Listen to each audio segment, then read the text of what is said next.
दोस्तों, कंथापुरा राजा राव द्वारा लिखा गया एक फेमस नॉवेल है जो 1938 में पब्लिश हुआ था। यह नॉवेल भारतीय स्वतंत्रता संग्राम के टाइम की स्टोरी को पिक्चराइज्ड करता है और एक छोटे से साउथ इंडियन विलेज कंथापुर के थ्रू स्वतंत्रता आंदोलन की इन्फ्लुएंसेस को शो करता है। दोस्तों, कंथापुर एक इम्पोर्टेंट नॉवेल है जो भारतीय स्वतंत्रता संग्राम के दौरान रूरल इंडिया में आए चेंजेस को इम्प्रेसिव मेथड से प्रेजेंट करता है। यह नॉवेल प्रॉब्लम्स और Indian society, caste system, status of women और स्वतंत्रता संग्राम के इफेक्ट को शो करता है। दोस्तों, कांथापुर साउथ इंडिया में लोकेटेड एक छोटा और ट्रेडिशनल विलेज है जो कावेरी रिवर के पास बसा हुआ। गांव की पॉपुलेशन कास्ट सिस्टम और ट्रेडिशनल हिंदू धर्म पर बेस्ड है। दोस्तों, गांव के लोग एक्सट्रीमली रिलीजियस है और अपने एवरीडे लाइफ में देवी देवताओं की पूजा और अनुष्ठानों का पालन करते हैं।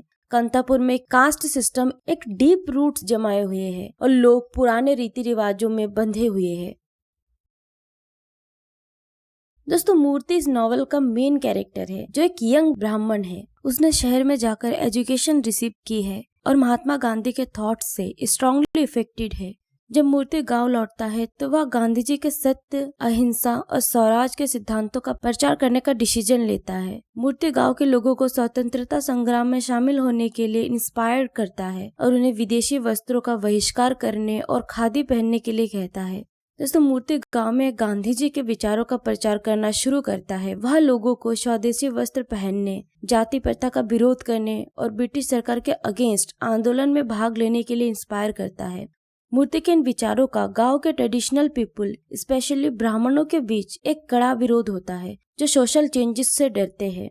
मूर्ति गांव में जाति प्रथा के खिलाफ भी संघर्ष करता है। वह दलितों के साथ इक्वल बिहेवियर करने और उन्हें मंदिर में एंट्री दिलाने के लिए प्रयास करता है। दोस्तों, इस स्टेप से गांव में तनाव उत्पन्न हो जाता है क्योंकि ब्राह्मण और अदर अपर कास्ट के लोग इस बदलाव के खिलाफ है। लेकिन मूर्ति के संघर्ष ने गांव में एक सोशल रेवोल्यूशन की शुरुआत कर दी। दोस्तों, इस आंदोलन में गांव की महिलाएं भी इम्पोर्टेंट रोल प्ले करती है।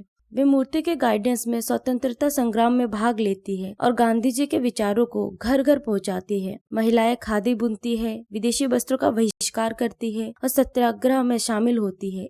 इस आंदोलन ने उन्हें सशक्त बनाया और उन्हें स्पेशली एक्टिव होने का चांस दिया। गांव में चल रहे इस आंदोलन से ब्रिटिश सरकार केयरफुल हो जाते हैं। पुलिस मूर्ति और उसके सपोर्टर्स को अरेस्ट कर लेने के लिए गांव में आती है। मूर्ति को अरेस्ट कर लिया जाता है लेकिन गांव के लोग संघर्ष को जारी रखते हैं। इस दौरान पुलिस गांव के लोगों पर अत्याचार करते हैं लेकिन उनकी इमोशंस को दबा नहीं पाती। दोस्तों, मूर्ति अरेस्ट होने के बाद भी गाँव के लोग संघर्ष जारी रखते हैं।